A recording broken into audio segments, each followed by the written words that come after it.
네, 안녕하세요. 오늘도 제가 여러분 이렇게 만나서 반갑습니다. 신약성경 누가복음 18장 말씀을 보도록 하겠습니다. 신약성경 누가복음 18장 1절에서 8절까지 보도록 하겠습니다.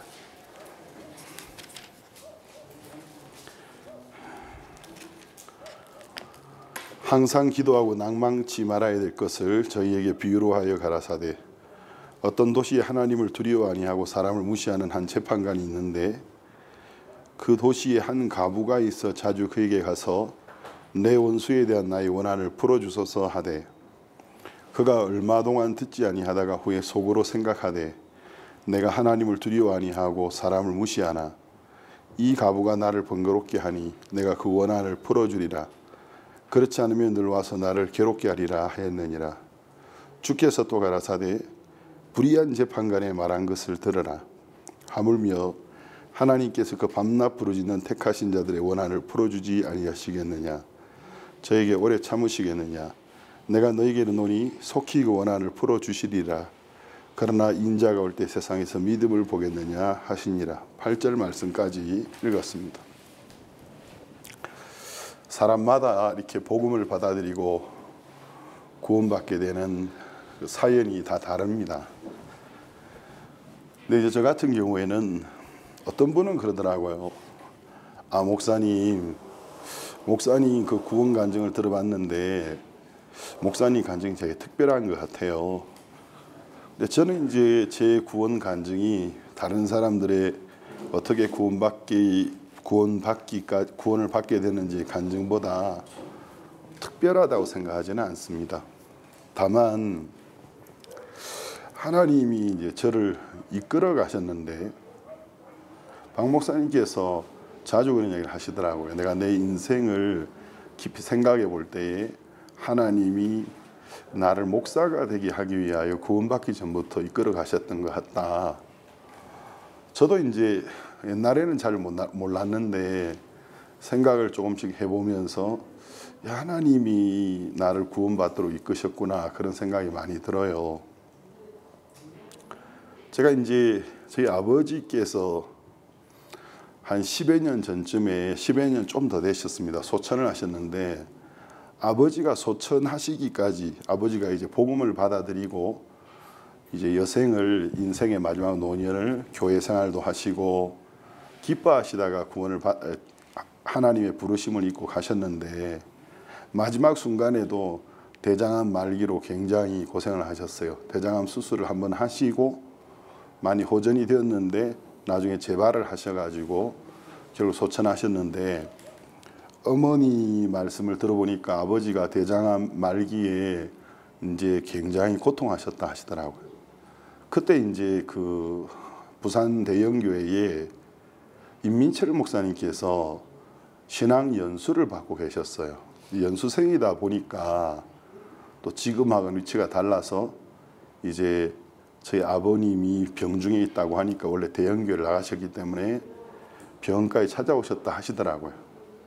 이제 아버지가 이제 병상에서 되게 힘들어하시고, 원래 이제 아버지가 참을성이 참 좋은 분이거든요. 참을성이 좋고, 그 과거에 제가 이제 아버지 다리에 살이 좀 썩었는데, 제가 볼 때는 외과 수술을 해야 될 일인데 그걸 집에서 그냥 아버지 칼로 살을 도려 넣어서 직접 외과 수술을 해버리시더라고요.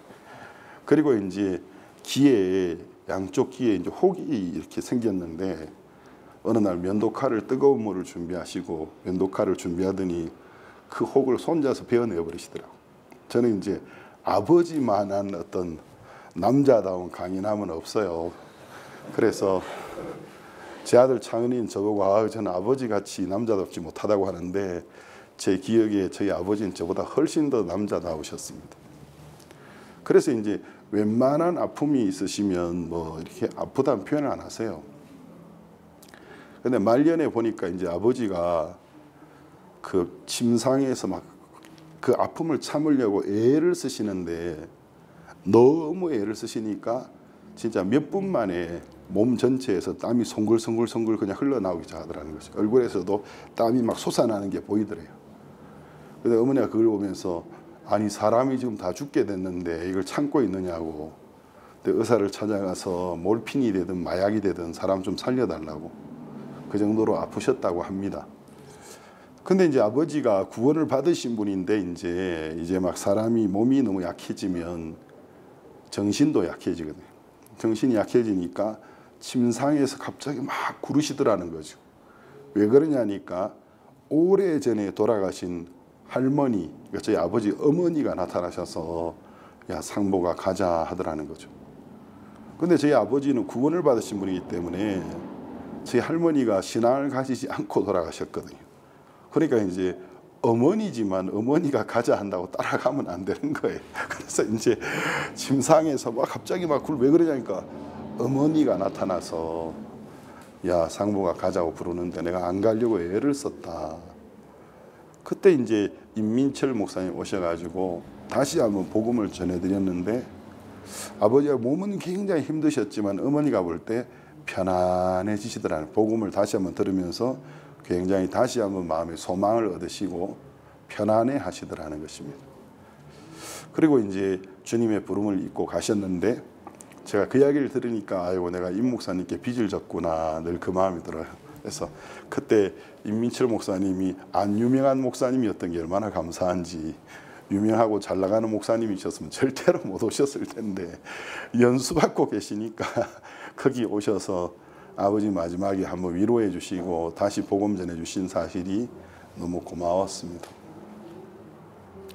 저는 이제 제가 선교사다 보니까 아버지 이제 임종 때 뵙지를 못했어요. 어머니가 전화를 주셔가지고 네가 아무래도 나와야 되겠다. 저희 아버지나 어머니는 이제 옛날 분들이고 다른 사람에게 피해를 끼치는 걸 굉장히 싫어하시기 때문에 어머니는 제가 자식인데도 그런 말 잘 안 하는 분이거든요. 근데 어머니가 전화를 주셔가지고 네가 와야 되겠다 할 때 제가 느낌이 왔어요. 보통 심각한 상황이 아니구나.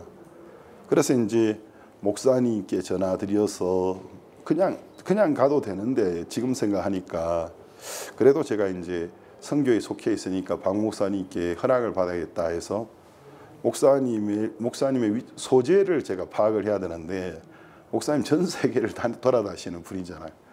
그때는 이제 또 다른 대륙에 여행 중이라서 목사님 지금 어느 나라에 계시지 그걸 수소문하고 또 목사님이 어느 나라 계신 걸 파악하고 난 다음에 하루의 일과가 굉장히 바쁘시기 때문에 언제 목사님과 내가 통화할 수 있는 최적의 타임이 언젠가 그걸 이제 목사님 제 측근에 있는 분이 누군지를 파악해서 목사님 제가 급한 일로 박 목사님과 통화를 해야 되는데 목사님 바쁘시면 말씀드리지 말고 시간이 비면 저한테 좀 박 목사님께 제가 급히 통화하고 싶어 한다고 전화를 좀 주세요. 그 과정이 벌써 하루 이상 흘러가 버렸어요. 그제 목사님하고 통화를 했는데 목사님하고 이야기를 들으니까 야 이 사람아 그럼 빨리 짐 챙겨서 한국부터 가면 되지 뭘 나한테 전화한다고. 그래도 목사님 제가 그렇게 하면 안 될 것 같아서 제가 이렇게 연락드렸어요. 빨리 가라고. 그러면 뭐 멕시코에서 한국이 뭐 15 직항을 타도 15시간인데 하루에 시간이 지나버리고 비행기표 부랴부랴 끊고 하니까 3일이 걸린 거예요. 도착하는데. 도착하니까 아버지 장례를 다 마친 후에 제가 도착을 한 거예요. 그 이제 누나는 이제 체코에서 선교를 하고 있었는데 저보다 먼저 도착해서 다행히 아버지 얼굴을 봤고 저는 이제 부산 집에 가니까 이제 방에 아버지 영정이 있더라고요. 그 어머니가 아마 반가워하시면 나오시는데 다 끝났다 그러시는데 얼마나 섭섭하던지 그래가지고 아버지 영정 앞에 앉아서 목이 메인다고 하지 않습니까? 아무 말이 안 나오더라고요. 말이 안 나오고 그냥 아버지 영정만 쳐다보고 있던 기억이 나는데 그래서 이제 저희 형이 아버지 떠나가실 때에 그 참 수고를 많이 했고 그 이제 장례는 이미 다 마쳤기 때문에 이참에 참 오랫동안 친인척들 못 만나 뵀는데 외삼촌들도 만나보자. 뭐 외삼촌들 다 7순이 넘었어요. 어머니가 8순이 넘으셨으니까 다 7순이 넘으셨고 7순 말쯤 돼서 8순을 코앞에 두고 계시고 이러니까 오래간만에 이모님들 또 외삼촌들도 만나보자. 그래서 이제 만났는데 이제 울산에 갔더니 울산에 형이 있는데 이제 제일 큰 외삼촌이 네가 이제 나이가 들고 했으니까 너 아버지 인생을 좀 알아야 안 되겠냐. 그 내가 이제 저희 외삼촌이 글을 잘 쓰세요. 평생 동안 바둑을 하셨는데 글을 잘 쓰셔가지고 이제 노년에 내가 마라톤을 해야 되겠다 해가지고 울트라 마라톤을 하셨어요. 그러니까 70km를 달리시는 거예요. 그래가지고 이제 평생 바둑만 뜨시던 분이 울트라 마라톤 선수가 돼가지고 뭐 70km 구간을 그냥 주파를 하시는 거죠, 말 그대로. 그래서 부산과 울산을 그냥 뛰어서 다 가시는 거예요.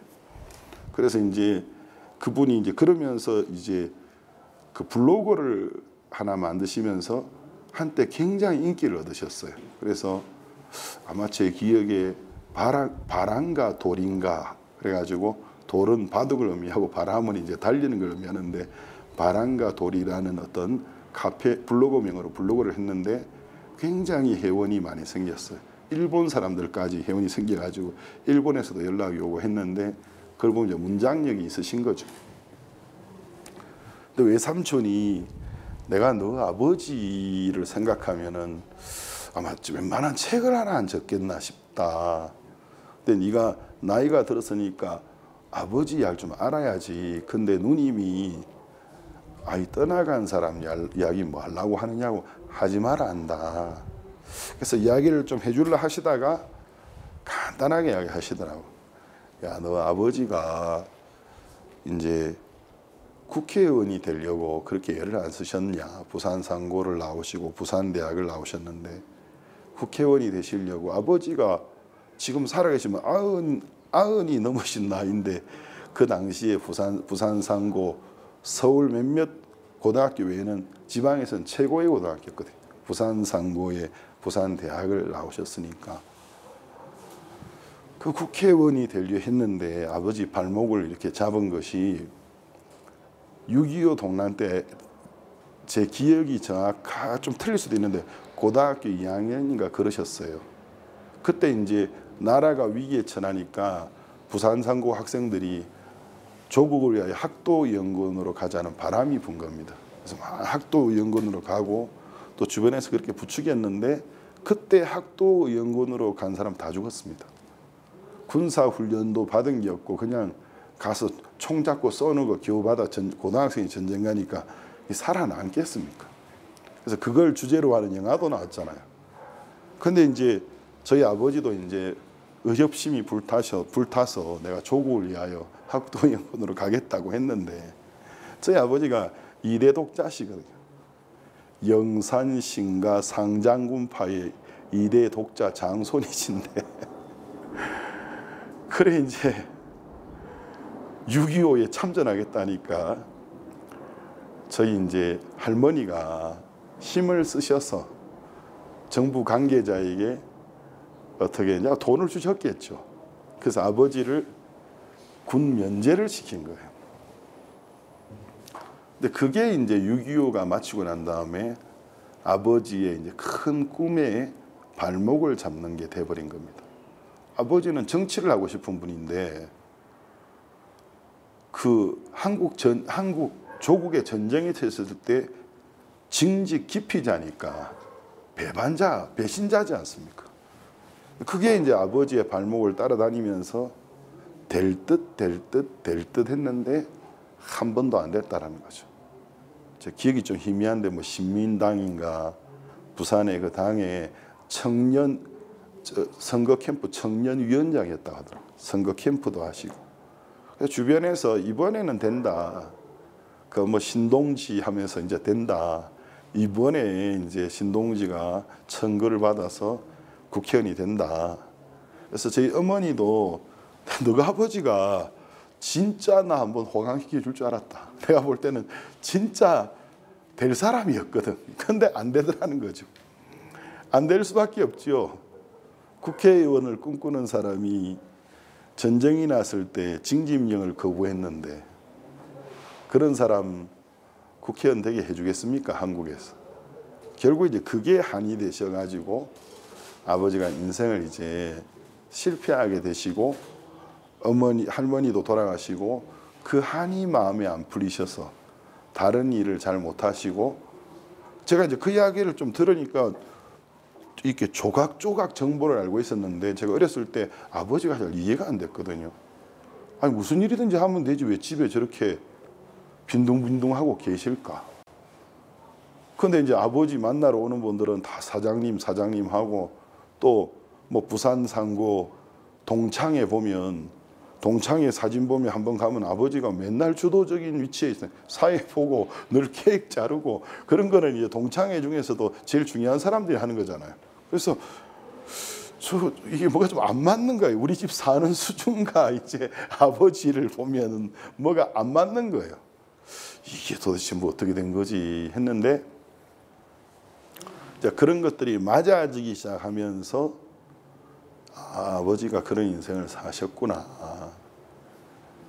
그래서 어머니 말씀으로는 아버지하고 어머니가 결혼할 때 부산에 서면이 그때는 최고의 번화가였는데 서면에 상가가 세 채가 있다 하셨다. 세 채가 있으셨다 하시더라고요. 그 당시 상가가 세 개 있으면 요즘 그냥 상가를 말하는 게 아니고 빌딩에 속하는 거지 않습니까? 그래서 어머니가 아버지가 결혼할 때 부산 시내가 다 시끌시끌했다고 그러시더라고요. 근데 이제 아버지가 한 번씩 화를 내시면서 국회의원 아무개 내 학교 후배였고 내가 학교 다닐 때 나한테 형님 꼼짝도 못한 놈들이 인생 잘 풀리니까 사람 무시하신다면서 화를 엄청 내시던. 근데 저는 이제 아버지의 실패의 최고의 수혜자가 접니다.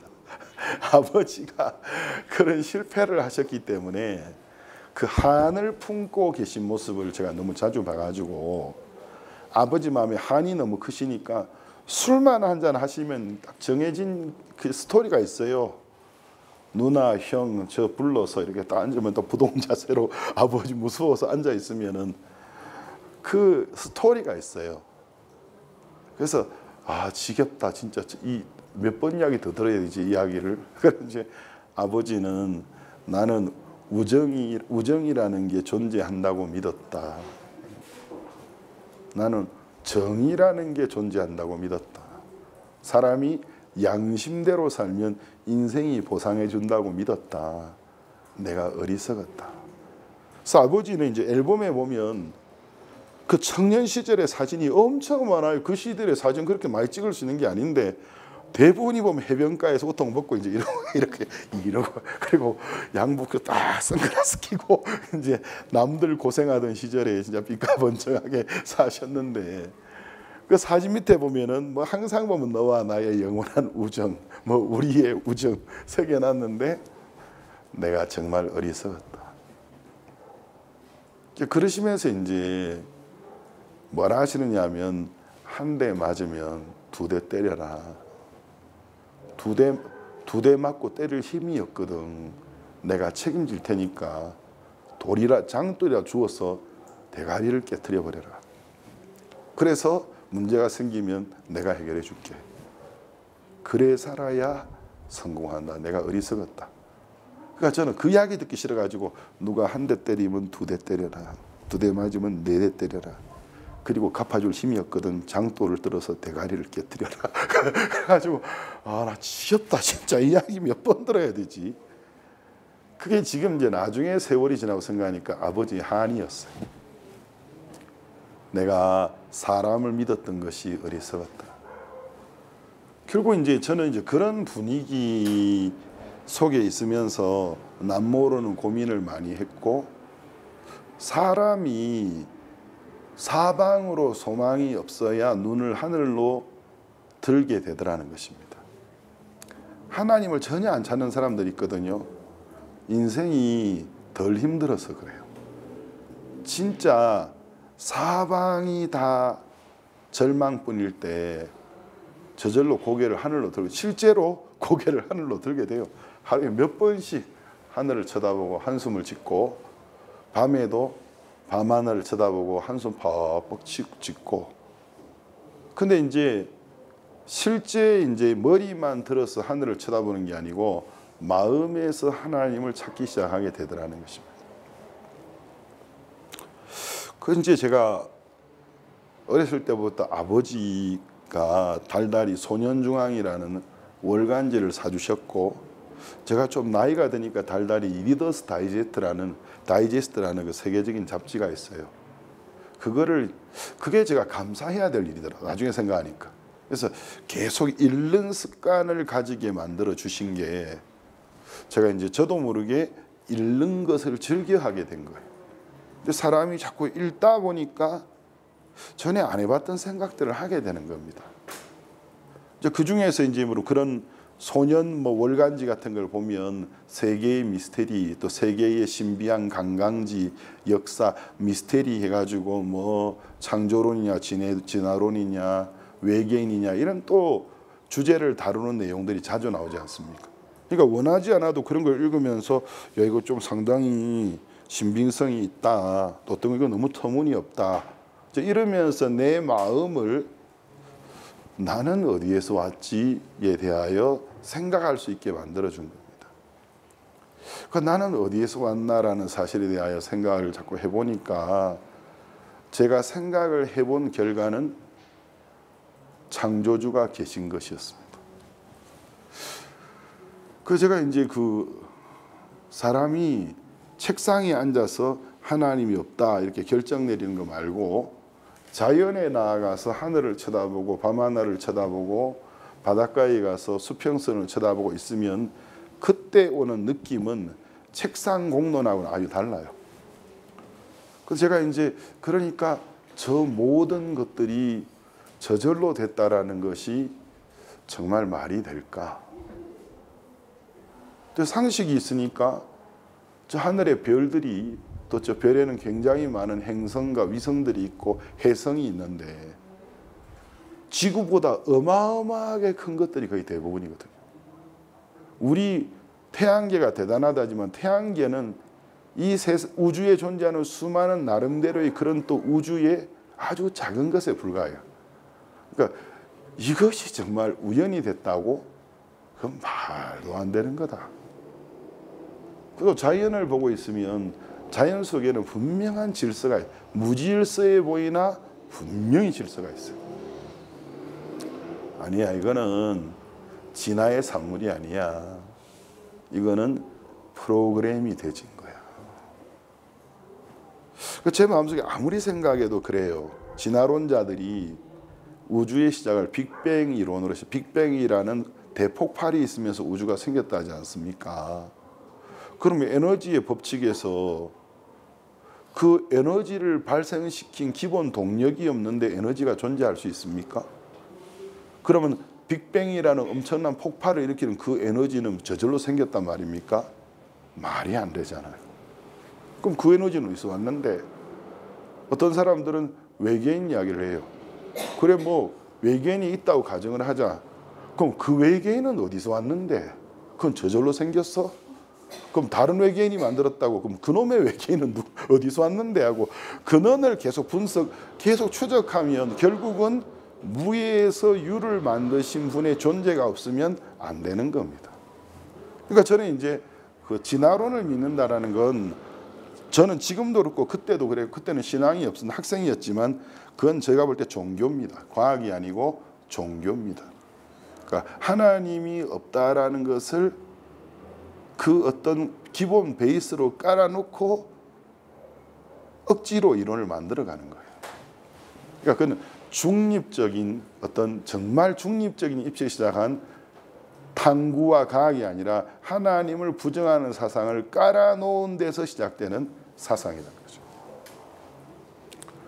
제 마음에 이제 그분이 누군지는 모르겠는데 그분이 계신 건 자꾸 느껴져요. 그분이 계시다고 믿어졌어요. 그게 인정이 되니까 두 번째는 뭐냐면, 그럼 그분이 좋은 분인가 나쁜 분인가를 알고 싶은 거예요.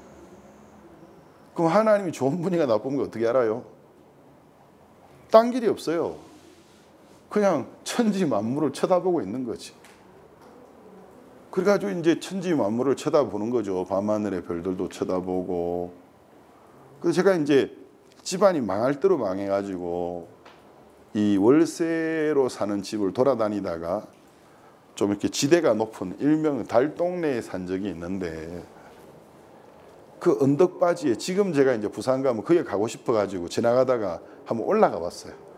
그래서 나 혼자 저기 한번 가보자고 올라갔더니 그 옛날에 달동네까지 너무 큰 아파트 단지를 만들어 놔가지고 어디가 우리 집이 있었던 자리인지 찾지도 못하겠더라고요. 그래서 이쯤이었나 저쯤이었나 이쯤이었던데 뭔 놈에 이렇게 아파트 단지가 많아가지고 이제 옛날의 추억이 그냥 제 기억에만 존재하지 가보면 추억의 장소가 없어요. 이제 제가 이제 거기 살 때 여름이 너무너무 덥더라고요. 여름이 양철 지붕인데 이 창문은 딱 하나 있는데 막 너 선풍기는 덜덜덜덜덜 그리고 돌아가는 게 하나가 있었어요. 근데 TV는 이제 채널이 빠지고 없어요. 그래가지고 형하고 TV 칠 때마다 벤치로 이제 TV 채널을 바꾸는데, 벤치로 돌리다 잘못하면 순간 감전이 될 때 완전 채널 바꾸다가 으아 그래가지고 채널 바꿀 때마다 덜덜 떨면서 이제 접촉 안 나게 조심해 그래서 형하고 이제 그랬던 기억이 이제 한데, 집에는 고물 TV는 채널은 없어가지고 벤치로 돌리고 앉아 있고, 선풍기는 진짜 말 그대로 이게 경운기인지 선풍기인지 덜덜덜덜 거리면서 5 식구가 한 방에 그러고 사는데 기가 차지 않습니까? 근데 제가 이제 학교를 갔다 오면 집에 아무도 없을 때가 많았기 때문에 너무 더워요. 그럼 뭐합니까? 제가 좁은 방에서. 그래서 책을 읽는 거예요. 그래서 뭐 집에 뭐 없나 하고 눈에 보이는 책이 있으면 이게 내 수준에 맞는 책인지, 그때 뭐 자라투르스는 이렇게 말했다 그런 철학책이 제 수준에 맞는 게 아닌데, 중학교 1, 2학년인데 자라투르스는 이렇게 말했다 읽고 앉아 있는 거, 이렇게 읽고 앉아 있고, 그리고 이제 시몬느 데 보바르 여사의 모든 인간은 죽는다. 지금 제가 하도 그 이야기를 제가 자주 했더니 그 책이 제 인생에 큰 어떤 방향을 잡아줘서 단기들이 단기 활동 마치고 가서 그 책을 생일 선물로 보냈더라고. 지금 읽어보니까 내가 이 재미없는 책을 왜 읽었지? 지금 읽어도 재미가 없는 거예요. 보다가 내가 이 고리타분한 책을 아니 초등학교 6학년 때부터인가 봤으니까 내가 이 책을 어떻게 읽었지 그때? 오죽 할 일이 없었으면. 이 무슨 말인지 이해도 안 되는데 읽고 앉아 있는 거예요. 읽고 또 읽고 읽고 또 읽고 읽고 또 읽고, 아무리 이해가 안 되는 것도 자꾸 읽으니까 줄거리 파악이 되니까 메시지가 이해가 되더라는 거죠. 그때 이제 그것도 이제 그때 이제 염세주의 뭐 누구죠? 쇼펜하우스입니까? 염세주의 또 책 보고 앉아 있고 염세주의 그래가지고 그저 제가 그거를 한 초등학교 한 6학년부터 중학교 1학년 때에 지금 생각하니까 너무 제게 수준에 맞지 않는 책들을 제가 보고 있었어요. 그 너무너무 더운데 집에는 화장실이 없고 돌아서 저리로 가면은 뒷집으로 들어가는 문이 있어요. 그러니까 한 집에 여러 월세집들이 있는데 그 안에 다세대가 쓰는 옛날 정한호 그 퍼셋식 화장실 있지 않습니까? 그거 하나 있고, 근데 우리 집 쪽으로 돌아오면 이제 방 앞에 조그마한 부엌에 일본식 문이 하나 있고 또 일본식 문이 길거리로 나가는 문이에요. 그 우리 집가 달동네인데 우리 집 문 앞에 이제 달동네인데 이렇게 계단이 하나 있는데 동네 할 일 없는 아줌마들이 거기 앉아서 잡담 떠는 장소인 거예요. 우리 집 문 앞에서. 근데 그 아주머니들이 하는 게 다들 반해서, 또 경상도 특히 부산 아줌마들이 얼마나 억양이 셉니까? 목소리 톤은 얼마나 높은지. 그러면 저는 이제 그 방 안에서 앉아서 내가 원하지 않는 모든 대화를 듣고 있어야 돼요. 남편 욕하는 거, 남 흉보는 거, 어떨 때는 정말 듣기 민망한 이야기도 들어야 되는 거예요. 뭐 자기들끼리 아줌마들끼리 앉아가지고 잠자리 가지는 이야기하고 앉아있는데 제가 중학생인데 이야, 미치겠는 거죠.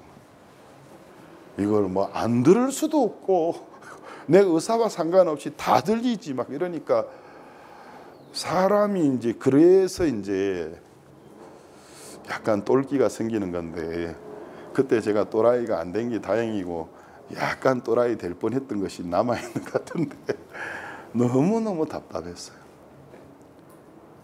근데 이제 제가 비 오는 날을 좋아하게 되었습니다. 양철 지붕이 이제 천정이 낮으니까 막 양철 지붕이 엄청 뜨거운데 막 방 안은 후끈후끈하는데 문을 못 열겠어요. 문 앞에는 아주머니들 앉아가지고 오만 잡동산 이야기 다 하고 앉아있지. 화장실 가는 것도 눈치 보여가지고 내 집 화장실 가는데도 문 열고 나면 아줌마들을 방해를 해야 되고 아줌마들이 내가 대화를 듣고 있다라는 걸 깨닫게 해야 되니까 참고 앉아있는 거예요. 그래가지고 화장실 가고 싶은데 근데 비가 오면 그 뜨거운 양철 지붕이 식는 겁니다. 비 오는 소리가 너무너무 좋은 거예요. 양철 지붕이 막 비 오는 소리가 들리면서 창문을 다 창문 앞에 이렇게 서 있으면 저기 비가 오면서 바람이 불어오는데 달동네에 이제 좋은 이점이 뭐냐면 비 올 때 바람이 엄청 잘 분다라는 거. 근데 바람이 그 창문으로 팍팍 들어오는데 그 답답했던 제 속이 그 순간이나마 뻥 뚫히는 느낌 들더라고요. 그래서 사람 살겠다. 거기 서가지고 저 건너편에 있는 산을 쳐다보는데 그 달동네가 이제 양정, 옛날에는 하마정이라고 옛날에는 말을 타고 가는 선비들이 반드시 말을 내려야 되는 그 정시 묘들이 있는 하마정인데 그쪽 산을 제가 쳐다보면 비 올 때 산의 나무들이 제 마음에 꼭 기뻐서 춤을 추는 것 같은 거예요. 제가 어느 날 이 표현을 한번 말씀 좀 하니까 목사님이 자네는 굉장히 감수성이 뛰어나고 표현력이 좋다고 저한테 하시던데 감수성이 뛰어난 건지 표현력이 좋은지 모르겠고 그 당시에 제 솔직한 느낌이었어요. 창문을 열고 저쪽을 볼 때 막 비가 쫙 산에 내리면서 나무들이 바람이 움직이는데 꼭 나무들이 기뻐서 춤을 추는 것 같았습니다. 그때만 제 속이 시원하면서 무슨 생각이 들었냐면 하나님은 내가 잘 몰라도 좋은 분 같아. 그 생각이 들었어요. 이 자연을 보면 좋은 것 같아. 또 이제 눈이 온 날도 되게 좋아했거든요. 그 눈 온 날을 좋아한 이유는 뭘? 여러분 눈 올 때 왜 좋아하나요? 여러분 눈이 내리면 왜 좋아하셨습니까? 눈싸움을 해서. 미국에 계신 사역자들은 미국에 눈이 넘어서 지겹다, 지겨워. 눈 내리면 의무적으로 눈을 치워야 해가지고 힘들어 하시던데 저는 눈을 왜 좋아했느냐 하면 눈이 내리니까 가난한 집이 없더라고요. 눈이 내리니까 흉한 집이 없더라고요. 눈이 내릴 때 온 세상이 다 하얗게 덮여 너무 아름답더라. 그러니까 부잣집도 없고 가난한 집도 없고 그런 어떤 그 눈이 주는 기쁨과 위안 다 아름답다. 눈이 오니까 부잣집이라는 것도 없고 가난한 집이라는 것도 없구나. 참 좋다. 그러면서 제가 이제 그 눈을 보면서도 생각을 했거든요. 또 겨울철에 하나님이 그 사람을 이끌어가니까 한국에 요즘은 그 과일이 계절과 상관없이 비닐하우스 재배를 해서 나오지만 옛날엔 제철 과일밖에 없었잖아요. 겨울철에 이제 귤, 그 밀감, 제주도 밀감이라는 밀감을 먹을 때 이렇게 보니까 이 색깔이 이 주황색이 너무너무 선명한 거예요. 향기도 너무 좋고 물도 수분도 너무 많고 제가 이제 그걸 이렇게 먹다가 이게 저절로 생겼다고 말을 같이도 소리하고 앉아있네. 저 흙에서 이 색깔, 이 수분, 이 향기가 저절로 만들어진다고 그런 말 같지도 않은 소리가 어디 있어. 그러니까 하나님이라는 분이 좋은 분인 것까지는 나름대로 이해가 되졌어요. 세 번째가 이제 뭐냐면 안 풀어지는 게 하나님이 정말 좋은 분이라면 창조주가 내가 볼 땐 좋은 분인 것 같은데 좋은 분이라면 왜 요놈의 인생 이 사회는 요 모양 요 꼴하지지? 너무너무 부조리한 거예요. 그래서 제가 우리 아버지께 감사드려야죠. 아버지와 어머니의 실패가 저에게 일찍 인생을 깨닫게 해주셨으니까. 만약에 제가 생각해 봤어요. 그때 우리 아버지가 잘 풀려가지고 국회의원 되셨더라면 내 인생은 어떻게 됐을까? 아버지 영향 받아가지고 나도 이제 뭐 어릴 때부터 헛바람들아 정치한다 해가지고 지금 살아 있었더라면 나도 혹시 저 TV에 나오는 사람 된 거 아니야? 거들막 떨면서 뭐 대도 않는 소리 하면서 그냥 한국을 괴롭히는 인간 중에 하나 상상을 해봤어요. 그래서 잘 풀렸으면 그래 될 수도 있겠다. 그런데 아버지 어머니의 실패가 저의 실패가 되진 겁니다. 그 내가 왜 이 세상이 이 모양 이 꼴이지 답이 안 나왔어요. 그때 아마 저에게 누군가가 아마 이 공산주의 사상에 영향을 좀 줬더라면, 아마 사회주의의 사상을 줬더라면 제가 아마 운동권으로 진출하지 않았을까. 그래가지고 너무 이 사회가 부조리해 보여가지고 진짜 마음에 증오가 있었거든요. 그래서 아마 지지리도 인생 안 풀렸던 사람들이 운동권으로 가니까 사회를, 자본주의 사회를 삐딱하게 보는 사상을 아마 저도 그랬을 것 같아요. 근데 이제 다행인지 누가 저를 그런 길로 인도하는 사람은 없었고 구원을 받게 되었습니다. 근데 제가 이제 복음을 듣고 성경을 읽으면서 여러분의 마음이 하나님의 말씀과 만나게 되는 경험들을 해본 적이 있습니까? 저는 성경을 읽고 있는 느낌이 아니라 하나님이 내게 말씀하시는 것처럼 느껴지는 경험들이 인생에 여러 번 있었습니다. 지금도 그걸 사모합니다. 성경을 읽으면서 하나님이 내 마음과 만나 주시기를 사모합니다. 왜? 그걸 경험해 왔기 때문에. 또 제 마음속에 인생이 왜 이렇지? 어느 성경을 보는데 예레미야가 3장 33절을 보았습니다. 예레미야가 3장 33절에 주께서 인생으로 고생하며 근심하게 하심이 본심이 아니시로다. 젊었을 때는 제가 정말 권장하고 싶은 게 고생 좀 하는 게 인생 전체에 굉장히 플러스 효과를 가져옵니다. 젊었을 때는 고생 좀 해보는 게 정말 필요해요. 그러면 안 그러면 큰 고생이 없으면 여러분의 마음의 세계가 깊어질 수가 없어요. 그냥 단순할 수는 있지만 생각이 없는 사람이 되어버리는 겁니다. 근데 제 마음속에 이제 고생과 근심에 대한 질문이 있었거든요. 왜 하나님이 선하시면 인생을 이렇게 고생하고 근심하게 하셨지? 어느 날 이 말씀을 보는데 주께서 인생으로 고생하며 근심하게 하심이 본심이 아니시로다. 이 말씀이 제 마음을 두드렸어요. 이게 뭘 의미하는 거지? 그러면 우리 이 말씀의 문맥을 읽어보면 인생으로 고생하고 근심하게 한다라는 게 안 한다라는 거야. 이 말씀이 인생으로 고생하고 근심하게 한다라는 겁니까? 안 한다라는 겁니까? 여러분은 어떻게 읽으십니까? 이 문맥이 인생으로 하나님이 고생하고 근심하게 한다라는 겁니까? 안 한다라는 겁니까?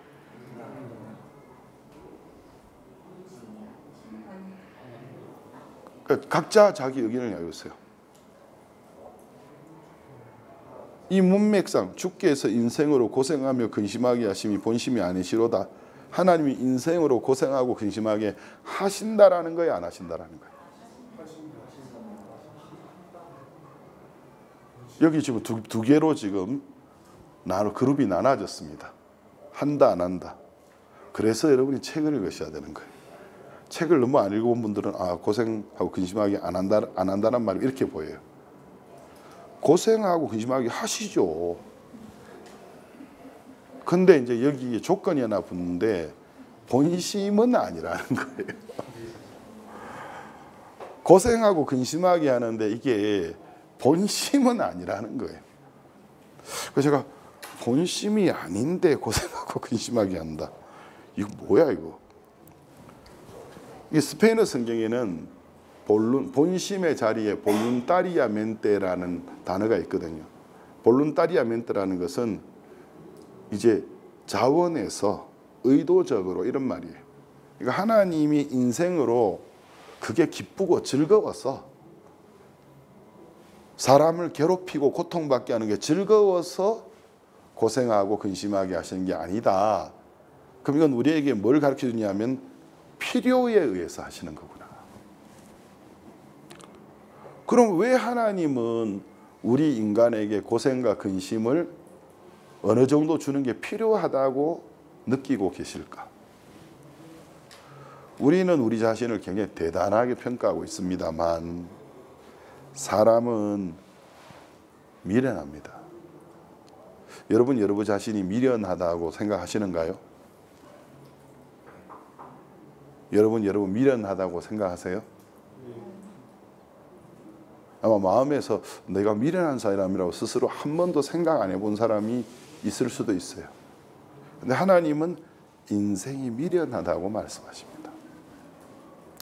어느 날 제가 20년 가까이 군유스코 대학생 자원회 봉사 프로그램에 의해서 단원들을 20년 동안 맞이했는데 가끔씩 이제 어떤 기수에 보면 정말 생각을 너무 안 해가지고 사고 연발인 그 단원이 있을 때가 있어요.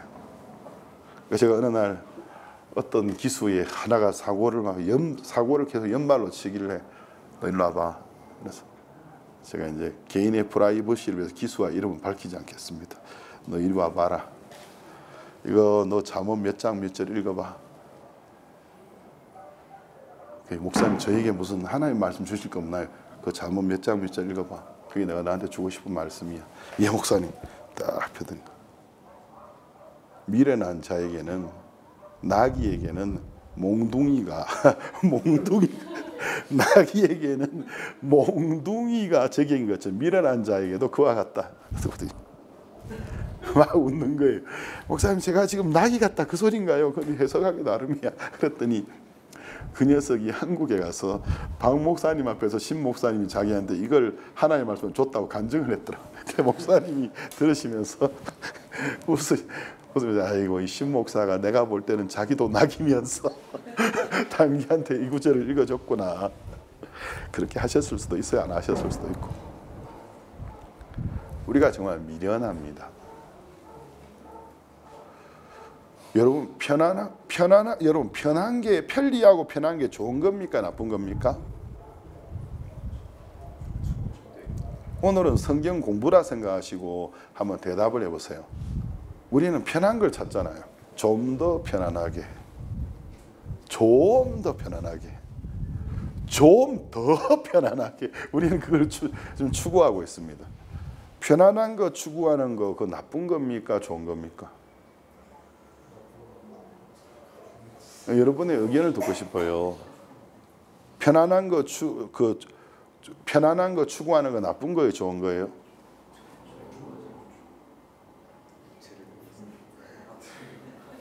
편안함을 추구하는 거 좋은 겁니까, 나쁜 겁니까? 좋은 거다. 좋은 거라고 말하는 사람 솔직한 사람들. 별로 안 좋은 겁니다. 이론적인 사람들. 또 우리는 편안한 걸 사실 좋아합니다. 편안한 거 싫어할 사람 누가 있어요? 저도 편안한 거 좋아합니다. 제가 제일 미워하는 사람이 넥타이 맞는 사람 정말 미워합니다. 그래서 그 사람을 그냥 옛날 표현으로 화상이라고 그래요. 그 화상이 도대체 어떻게 생긴 화상인지 내 궁금하다. 넥타이라는 걸 도대체 왜 만들어서 전 세계의 남자의 목을 올가미로 묶어놨는가. 네, 그놈의 화상 진짜 밥 먹고 얼마나 편한 인생이었으면 사람들 목에, 남자들 목에 올가미를 묶어놓을 생각을 했나. 진짜 미워하거든. 넥타이 볼 때마다 남자들의 이제 정장 패션이 좀 바뀌면 안 될까 혼자 이런 생각이야. 넥타이 안 차는 걸로. 그래서 이거 넥타이 차는 거 누가 만들어 가지고. 저도 편안한 거 좋아합니다. 그렇지만 우리가 편안하기만 하면 그거로 끝나면 다행인데, 그 편안함 뒤에 우리가 부패하는 일이 일어난단 말입니다.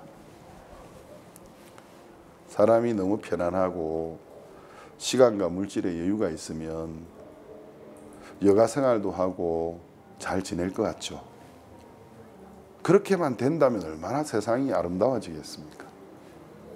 하나님 주신 거로 감사하면서, 야, 내가 옛날 월세방에 살던 사람인데 집도 하나 사고 이제 그 시내 외곽에 이런 펜션도 하나 만들었다. 유럽식의 펜션. 이게 꿈이냐 생시냐. 야, 내가 말이지 한국에 이렇게 상당히 비싼 차, 어떤 분은 내가 외제차도 타고 이게 무슨 호강이냐. 하나님 감사합니다. 이러면 되는데 그게 그렇게 안 된단 말입니다. 너무 편한 걸 추구하고 여유가 생기면 우리 속에서 바람이 불기 시작합니다. 무슨 바람이 부느냐 하면 욕망의 바람이 불기 시작합니다. 유혹 앞에서 약해지고 제약의 욕망이 일어나기 시작합니다. 그러니까 편한 걸 추구하는 게 뭐 나쁜 거예요? 안 나쁘죠. 그렇지만 그 편안한 것 중에서 어느 정도 내가 내 자신을 불편하게 만드는 요소를 가지고 살지 않으면 굉장히 쉽게 부패합니다. 예배 시간에 진짜 추리닝으로 된 옷 입고 살기 좋아하는 분들이 예배 시간이라도 양복 한번 입어봐야죠. 좀 더워도 넥타이 잡아야 되죠. 그런 것들이 어느 정도 내가 내 자신의 지나친 자유를 꺾어줄 수 있는 요소를 가지고 있는 게 내 마음이 쉽게 부패하고 타락하는 것을 예방해 준다는 것입니다. 사람이 하고 싶은 거 다 하게 되면 미쳐요. 어떤 분들은 저 목사님은 무슨 말을 저렇게 극단적으로 하나. 사람의 심리가 정말 그렇습니다. 절제 없이 하고 싶은 일을 다 할 수 있게 되면 인생을 그렇게 즐겁게만 살면 얼마나 좋겠습니까만은 그때 딴 여자를 쳐다보게 되고 그때 딴 남자를 쳐다보게 되는 욕망이 올라옵니다.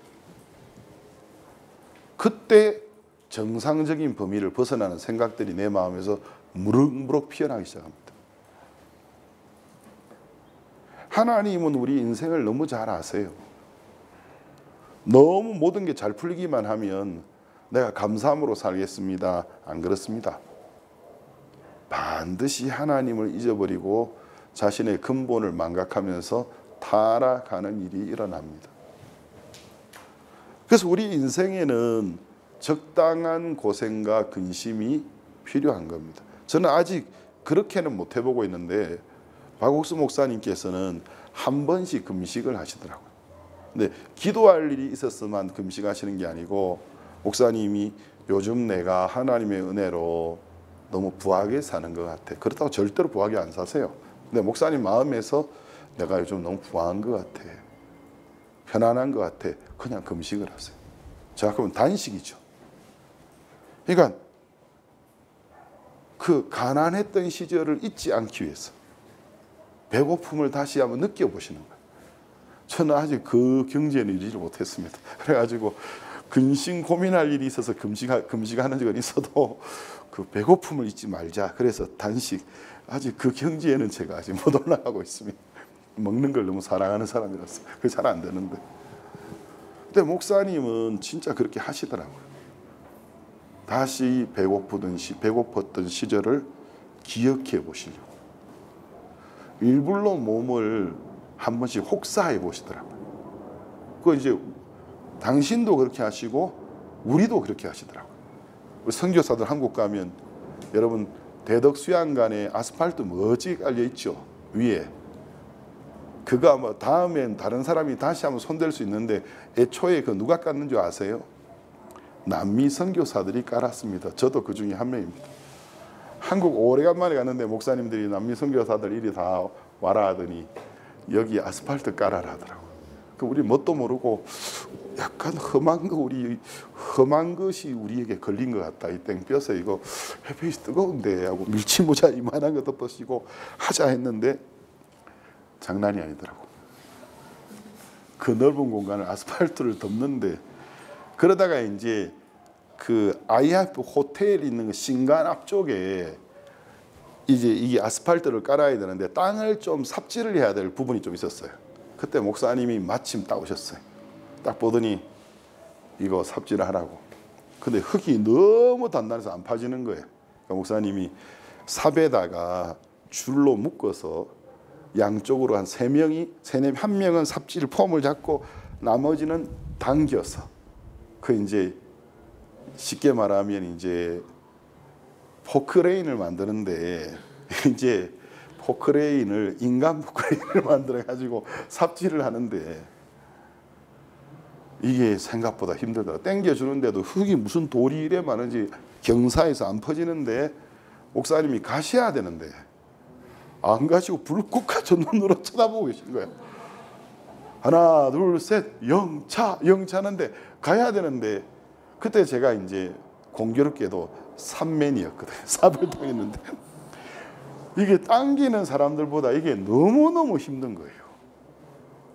한 5분 넘었죠. 10분쯤 되니까 제가 제 얼굴 색을 못 봤지만 제 생각에 새카매질 것 같아요. 왜냐하면 세상이 노래지면서 머리가 핑핑 도는 게 거의 이제 졸도하기 직전이었거든요. 그래서 목사님이 가시길래 하나님 아버지 감사합니다. 제가 기도했거든요. 하다가 하나님 목사님 좀 딴 데로 데려가 주십시오. 사람 좀 살려주십시오. 그 목사님 가시니까 바닥에 막 털썩 주저앉았으니까 브라질의 김범수 목사님이 신 목사님 얼굴이 새까매져가지고 사람이 졸도하기 직전이더라고. 그 우리끼리 이야기하기를 일불로 목사님 이렇게 하시네요. 중남미 선교하면서 우리가 그런 삽질 오랫동안 해봤잖아요. 온 김에 한번 해봐라 해가지고. 그게 하나님의 마음이란 말입니다. 그러니까 한 번씩 정말 힘든 일 해봐야 돼요. 저도 지금 이제 그 정신을 배워가지고 파라과이에서 페루에서 지금 이곳 멕시코에서도 그런 어떤 영적 세계의 비밀을 신학생들에게 주변에 있는 부사역자에 가르치고 있습니다. 어떻게 해요? 새벽 2시 반과 3시까지 작업하는 거. 작업해요. 작업을 저도 옆에 딱 지키고 있어요. 그냥 지켜만 보고 있는 게 아니고 잔소리하면서 곳곳으로 다니면서 이거 똑바로 못해. 이거 다시 해. 그런 것들이 순간은 그냥 육체의 노동처럼 느껴지지만 사람의 마음을 얼마나 자라게 하는지 모릅니다. 그런 일을 겪어본 사람들은 이제 후일에 어떤 도시에 가서 교회를 개척해도 너무 생각 없이 사는 사람들을 볼 때에 이렇게 내버려 두면 안 돼. 그 정말 한계를 넘어보는 것도 하게 해봐야 돼. 적당히 힘든 일도 하게 해야 돼. 그때 이제 우리 마음이 굉장히 맑아져요. 정신도. 그래서 지금 여기서 일하는 분들은 육체적으로는 좀 피곤하지만 정신이 복잡한 사람들은 거의 없어요. 자, 여기 우리가 시편 107편 말씀을 한번 보겠습니다. 시편 107편 13절에서 14절.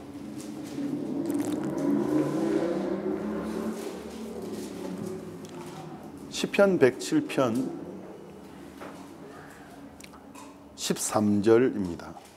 이에 저희가 그 근심 중에 여호와께 부르짖음에 그 고통에서 구원하시되 흑암과 사망의 그늘에서 인도하여 내시고 그 얽은 줄을 끊으셨도다. 14절 이에 저희가 그 근심 중에서 여호와께서 부르짖음에 그 고통에서 인도하여 내시고 여기 보면 시편 107편 13절과 14절 28절을 제가 읽었는데요. 이게 하나님의 어떤 성품이 나와요. 이에 저희가 그 근심 중에 여호와께 부르짖음에 그 고통에서 구원하시되 흑암과 사망의 그늘에서 인도하여 내시고 그 얽은 줄을 끊으셨도다. 다시 이에 저희가 그 근심 중에서 여호와께 부르짖음에 그 고통에서 인도하여 내시고 저희 교회에 장로님들이 몇 분 계신데 멕시코 장로님들이 그중에 오스카리안 장로님이 계세요. 이분이 한국 분 저리 가라 할 정도로 성격이 보면 막 급하고 아주 막 예민하신 분인데 이분이 정말 가난한 분이었는데 5 식구가 일불로 먹고 살던 분이었는데 어느 날 박옥성 목사님 말씀 듣다가 캐나다의 피플처치의 오스왈도 스미스 간증을 목사님 하신 거 들으면서 내 생활의 10분의 1을 선교를 위해 드려야 되겠다. 11조와 별도로 10분의 1을 생활의 10분의 1을 내가 선교비로 1불로 5가족이 먹고 사는 분이 마음을 정했어요. 내가 하루에 내가 버는 것에 조금도 가감 없이 10%를 선교를 드리겠다. 이분이 이렇게 시작을 하셨어요. 근데 이제 시간이 지나면서 전에 제가 한번 예배 때 간증했는데 이분 간증을 사고를 쳤어요. 장모님이 제과점을 하는 분인데 케이크 제과점을 하는 분인데 아내는 카운터를 보고 자기가 너무 자긍심이 땅바닥에 떨어지고 장모님 밑에서 자기는 그냥 쉽게 말하면 종업원도 아닌 것이 무슨 심부름 하는 사람 같고 아내는 카운터 보고 있고 너무 자존심이 상해가지고 장모님 가게 금고를 털어가지고 번 수입을 다 들고 도망가 버렸어요.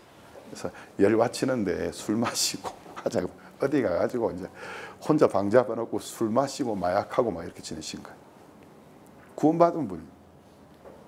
그리고 이제 저를 양심의 가책에 저를 목사님 제가 사실 이렇게 해서 안 되는 거 아는데 뭐 너무 자존심 상하고 장모님이 막 나를 너무 무능한 장모님이 그러니까 찾겠는데 이놈의 옆편네가 저 옆편네까지 나를 지 종업인 줄 알고 내가 너무 열받아가지고 금고를 열어가지고 장모님이 벌었던 수입 그날 거 다 들고 제가 도망간 거 아닙니까?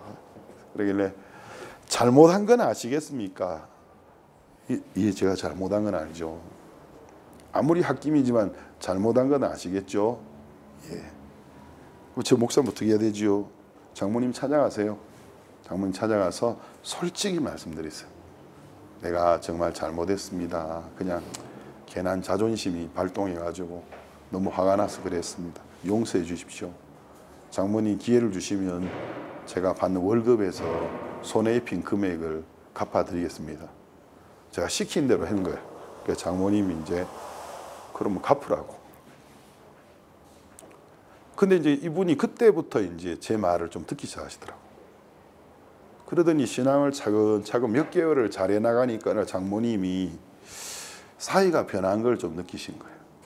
그걸 보고는 부르시더니 그 자네가 내 제과점에서 일을 하면서 내가 만드는 모든 케이크 종류별로 어떻게 그래피시를 넣어서 만드는지 다 배웠는데 이제 내 밑에서 일하지 말고 내가 자금을 좀 빌려줄 테니까 이 자금을 가지고 가서 독립을 한번 해보라고. 그러면서 자네는 나한테 빚진 게 없네. 전에 나한테 빚진 거 그 빚 이제 없어? 이제 없으니까 지금 내가 다시 투자금을 주니까 이거로 가게를 열어보라고. 그리고 지금은 이자도 줄 필요 없고 가게가 안정되면 나중에 원금을 갚으라고. 저를 찾아왔어요. 목사님 저 어떻게 하면 좋겠습니까? 그때 그 금액이 한 10,000불, 한 20,000불쯤 됐는가. 그 제가 뭘 망설이시냐고. 장모님께 제가 볼 때 하나님 도우시는 건데 감사하다 하시고 빨리 분식점 제과점 하나 열으라고. 장로님 감사하다 하고, 이분이 한 번도 안 가본 그 멕시코 주 이스칼리 교회 가까이 있는 산페드로라는 곳에 가서 보니까 거기 동네 시장이 있는데 사람들의 왕래가 엄청 많더라는 거죠. 그래서 작은 제과점을 연 거예요. 진짜 이렇게 중고 냉장고, 전시용 케이크 냉장고, 좀 한물 간 냉장고 해놓고, 그로부터 몇 달 후에 대박이 나버린 거예요. 너무너무 잘 팔리는 거예요. 그래서 케이크에 이름을 지어달라고, 저한테 이제 이름 지어달라는 분이 너무 많아가지고 이름 지어주는 것도 보통 일이 아니더라고. 이름 한 3, 40개 지어주고 나니까 더 이상 지어줄 이름이 제 머리에서 안 나와요. 그래가지고 뭐 지어야지, 좋은 이름은 다 지어준 것 같은데, 이제 케이크집 이름을 지어달라니까 제가 망설이니까 이제 소천한 제 아내가 그 만나라 하라고. 만나. 근데 제가 볼 때는 케이크가 만나가 어울리나, 저 여자는 좀 안 맞는 것 같아. 그랬는데 이제 그 오스칼 장로님이, 그때는 장로님이지만 만나 괜찮다고 만나를 붙여버렸어요. 근데 정말 장사가 잘 되는 거예요. 지금 그래서 지금은 11개인가 12개의 분점을 두고 있는 이 케이크 만드는 제빵 제과의 웬만한 중소기업 이상의 사장이 됐습니다. 삶이 엄청 변했죠. 돈도 정말 많이 버시고. 지금은 어느 날 이 장로님이 장로도 되셨어요. 교회에 너무 복이 되고 간증이, 1불로 5 식구가 하루를 살던 분이 지금은 진짜 뭐 도저히 상상할 수 없는 삶을 사는 분이 되셨어요. 근데 어느 날 저를 찾아와서, 목사님, 제가 기적 같은 하나님의 은혜를 입어서 정말 놀라운 삶을 살지 않습니까? 저 같은 사람이 분점을 뭐 11개, 12개씩 두고 있는 제 가게에 웬만한 중소기업의 사장 이상의 사람이 됐다는 게 믿어지지가 않습니다. 제가 복음을 위해 물질도 드리고 다 하고 있는데 요즘 자꾸 이상한 생각이 듭니다. 뭔 생각요? 그냥 막 이렇게 막 마음속에서 바람 피우고 싶은 생각, 간음하고 싶은 생각, 마약하고 싶은 생각. 이분이 또 솔직하시거든요. 그래서 자꾸 이상한 생각이 들어요. 그래서 바람 피우고 싶고, 간음하고 싶고, 마약하고 싶고. 그래서 목사님이 인도를 받고 싶어 왔습니다. 좋습니다. 지금 제가 말씀드린 대로 하시겠습니까? 예, 이렇게 하세요. 지금까지 하나님께 장로님 물질 많이 드리셨죠. 11조나 뭐 교회 일들에. 지금까지 드리는 것에 100% 인상해서 배를 더 드리십시오. 그 눈이 동그래지는 거예요. 야, 목사님 속 보이네. 나 등쳐 먹으려고 그러네. 그래서 지금까지 드리던 모든 것에 배를 더 드리십시오. 그리고 장로님의 수중에 돈이 없게 하세요. 장로님이 버는 모든 걸 재투자를 하십시오. 그래서 버겁게 하십시오. 은행에 융자를 내게 하시고 다시 투자를 해서, 그래서 항상 힘들다, 하나님 안 도와주시면 정말 안 되겠다, 그 마음이 느껴지게 하십시오. 그러면 바람 피우고 싶은 생각, 간음하고 싶은 생각, 마약하는 생각 저절로 떠나갈 겁니다. 그 이제 장로님이 쇼크 상태로 앉아가지고, 그래서 제 말대로 하시면 됩니다. 제 말대로 하세요. 하나님이 장로님의 삶을 부유하게 해주시고 기업을 자라게 해주실지라도 끊임없이 새로운 더 큰 목표를 향해 도전을 하셔가지고 항상 어렵고 돈이 없고 힘들고 하나님이 안 도와주시면 내가 망하겠다라는 그 마음을 가지십시오. 그러면 장로님은 계속 성장합니다. 돌아가셔서 그렇게 하셨어요. 근데 더 큰 성장을 이루신 거예요.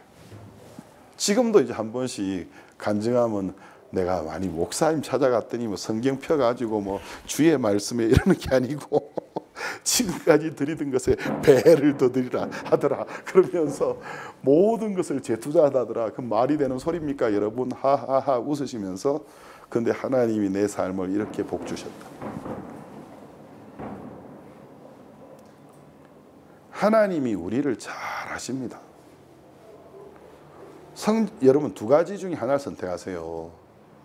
어느 정도 성장하고 난 다음에 그 부함에 취해서 하나님도 잊어버리고 타락하다가 하나님 치셔서 쫄딱 망하든지, 아니면 더 큰 목표를 설정하고 더 큰 하나님의 뜻을 찾으며 달려가면서 내 삶이 과거보다는 부유해졌지만 부요함을 만끽할 수 없는 마음으로 나를 끌어갔어.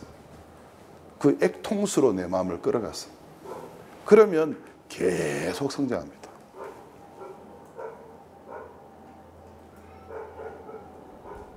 하나님이 우리 인생에게 고생하고 근심에 본심 아니시면, 여러분 중에서 편한 게 나쁜 건가? 예, 편한 거 나쁜 거 아닙니다.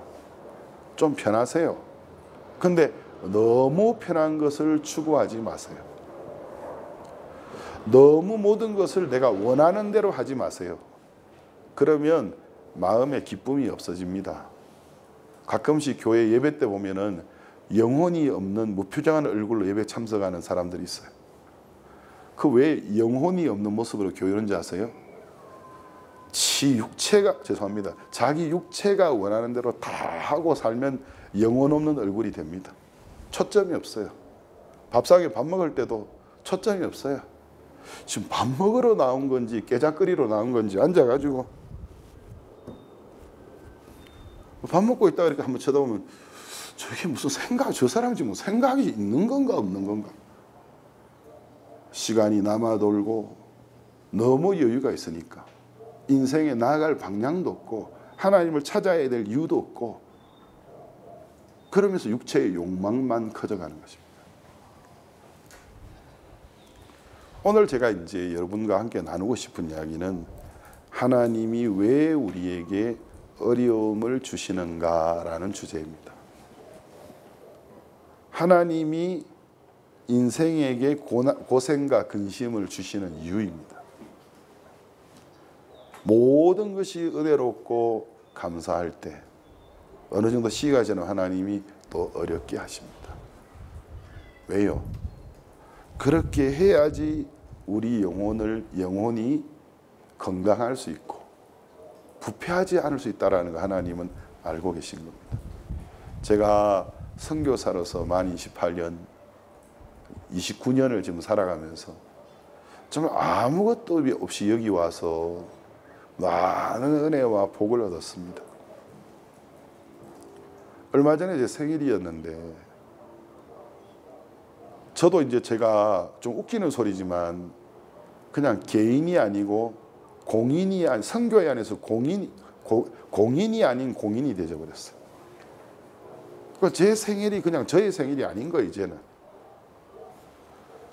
그래서 이제 형제자매들이 중남미 전체, 미국 히스패닉부터 중남미, 유럽의 스페인, 포르투갈에서부터 생일 축하합니다.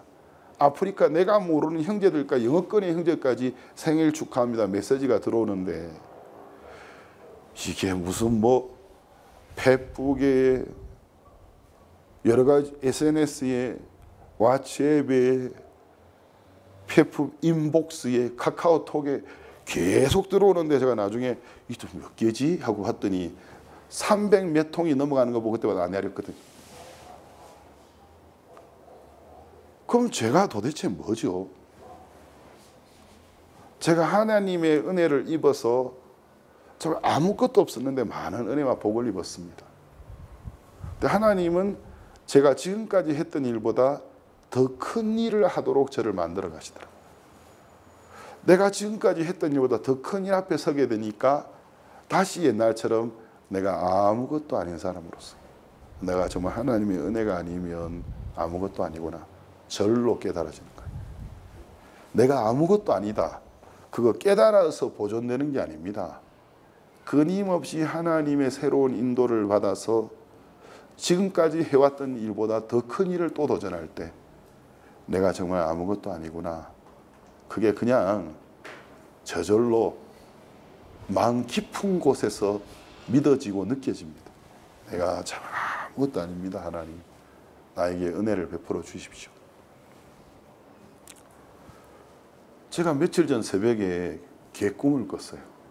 그래서 꿈을 꿨는지 모르는데 꿈에 보니까 박영국 목사님이 나오고 김도현 목사님 제가 나오고 뭔가 미국과 중남미의 대표급 목사님들이 뭔가 큰 행사를 준비하고 있는데 제가 옆에 같이 있더라고요. 그래서 막 미국에서 막 그 미국 사역자님들이 이제 막 계획을 세우고 있는데 누가 쪽지를 남기는데 쪽지에 딱 보니까 우리가 일하는 것을 어렵게 하는 선교사들, 내가 제 이름이 딱 적혀 있더라고요. 그래가지고 제가 보면서 딱 보면 내가 이 중남미, 북중남미의 복음의 일을 하는 것을 가로막는 사람이구나. 그걸 보고 눈을 딱 뜨니까 새벽 5시 반이 안 됐더라고요. 자동으로 침대 밑으로 내려가면서 무릎을 꿇고 하나님, 이게 꿈에 불과하지만 제가 정말 북중남미의 복음이 전파되는 일을 가장 가로막는 사람이 접니다. 저를 불쌍히 여겨주십시오. 저절로 저를 불쌍히 여겨주십시오. 제가 거치는 존재입니다. 기도가 되더라고요. 제 아내야 모르죠. 자다가 일어나더니 막 머리 이렇게 찌개진 얼굴로 일어나더니 침대 밑에 내려가더니 갑자기 머리 쳐박고 있으니까 저 모양으로도 자는가 보다 생각할 수도 있는데 그게 아니고 내가 정말 거치는 존재구나. 우리가 끊임없이 하나님의 인도를 받아서 더 큰 일에 나아가면 저절로 내가 부족하다는 게 깨달아져요. 전에 부족한 거 깨달았다고 해도 지금 하나님의 인도를 받아서 또 다른 부담을 안 나가면 만고황입니다. 그걸 보고 도로아비 타불이라고 하는 겁니다. 너 그때 내가 아무것도 아니고 깨달았는데 깨달았었지. 이론이 되어버렸고 지금은 또 자기가 뭐 할 수 있다고 믿는 사람이 되어버리는 겁니다. 오늘 제가 읽은 이 누가복음 18장에 한 도시에 가부가 나와요. 원한이라는 말이 나와요.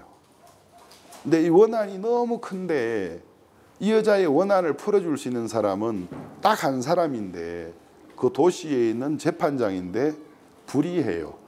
하나님도 두려워하지 않고 사람을 무시하는 자예요. 여러분, 그 힘은요, 약한 것이 작은 것을 이기는 겁니다. 그게 이제 힘의 법칙이죠. 더 큰 힘이 약한 힘을 이기는 거죠. 그럼 내 마음에 어떤 절박함이 커지면 체면이나 부끄러움이라는 힘보다도 더 커지면 안 부끄럽습니다.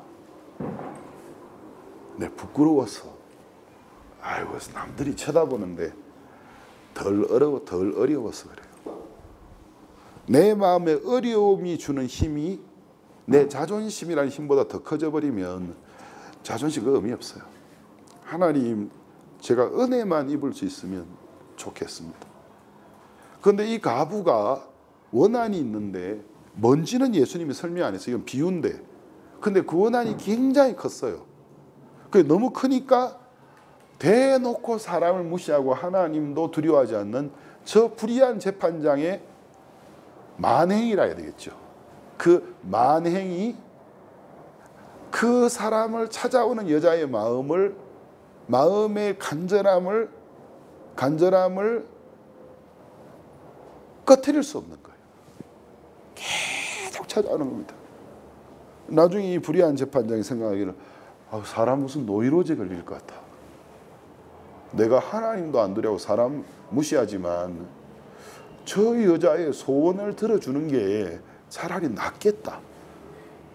그래서 소원을 들어주신 거예요. 예수님이 이 비유를 딱 드시면서 불의한 재판장의 말한 것을 들어라. 그 예수님이 뭐라 하시느냐 하면 6절입니다. 누가복음 18장 6절. 주께서 또 가라사대 불의한 재판관의 말한 것을 들어라. 하물며 하나님께서 그 밤낮 부르짖는 택하신 자들의 원한을 풀어주지 아니하시겠느냐. 저희에게 오래 참으시겠느냐. 내가 너에게 이르노니 속히 그 원한을 풀어주시리라. 이건 약속입니다. 속히 그 원한을 풀어주리라. 그 다음 그러나 인자가 올 때에 세상에서 믿음을 보겠느냐 하시더라. 약속하셨습니다. 하나님 앞에 나와서 정말 부르짖는 그 기도에 대하여 내가 속히 응답해 준다. 근데 문제가 하나 있다는 거죠. 예수님 오실 때가 다가오면 다가올수록 사람들이 풍족해지고 마음이 거만하고 교만해져서 이런 믿음을 볼 수 있겠냐. 형편이 어려워지고 더뎌지는 것처럼 보여도 하나님이 이걸 해결해 주실 줄 믿고 끝까지 하나님께 나오는 그 믿음을 내가 찾아볼 수 있겠느냐. 너무 쉽게 포기해버리고 너무 쉽게 원망해버린다는 거죠. 제가 오늘 아침에 오전 설교 때 한국어 한에 관한 설명을 좀 했습니다. 한국에는 한과 정이라는 말이 있는데 이게 번역이 되게 어렵습니다. 그래서 한은 제가 어떻게 설명해야 되지 생각하다가 이제 스페인어로 한은 슬픔입니다. 그러나 슬픔만은 아닙니다. 한은 원통함입니다. 그러나 원통함만은 아닙니다. 슬픔과 원통함의 복합적인 감정이 운명처럼 받아지는 것을 한이라고 합니다. 이렇게 번역했어요. 그래서 더 이상 제가 어떻게 설명을 못하겠더라고요. 그래서 제가 한국에는 한이라는 말이 있는데 한 es tristeza, pero no solo es tristeza. 한 es resentimiento, pero no solo es resentimiento. Es un complejo, 복합적인 sentimientos que aceptan como destino de vida. 한국어로 제가 번역하면 한이라는 것은 슬픔입니다. 그러나 슬픔만은 아닙니다. 한이라는 것은 원한입니다. 그러나 원한만은 아닙니다. 슬픔과 원통함이라는 것이 복합적으로 합쳐져서 인생의 숙명처럼 받아진 상태를 한이라고 합니다. 일단 제가 논리적으로 설명했어요. 전부 다 고개를 끄덕끄덕 했는데 멕시코 성도들이 과연 알아들었는지 모르겠어요. 그래서 이 한이 이 여자에게 있었습니다. 제가 그렇게 이야기했어요.